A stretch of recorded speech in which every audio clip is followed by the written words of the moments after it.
Defensive asset classes include cash and fixed interest type securities that deliver income for our unit holders. That includes bank bills, negotiable certificates of deposit, commercial paper, a lot of short-term money market type securities, whereas fixed interest is more longer-term type securities, which includes bonds. They can be corporate bonds, they can be sovereign bonds, they can also be registered mortgages as well, called RMBS.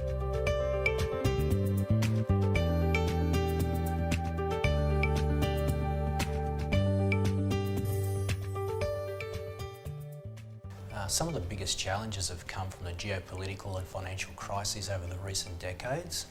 It's going all the way back to 1987 with the share market crash, the 1994 bond market meltdown, the 1998 LTCM default and the Russian default, coming through to the 2000 tech bubble, and then into the 2007 GFC and what happened with Lehman Brothers.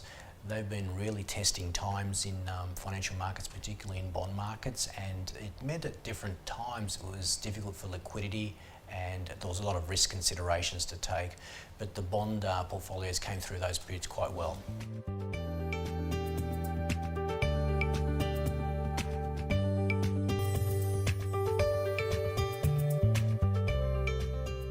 Some interesting facts about the portfolios has been the introduction of some countries that are not as well known. In more recent times we're seeing bonds from African countries, particularly Nigeria, Kenya, Ghana coming into the portfolio. Even the Caribbean with Trinidad and Tobago are some of the countries that have come in more recent times. Also in the portfolio we're actually starting to see green bonds that are issued by the World Bank.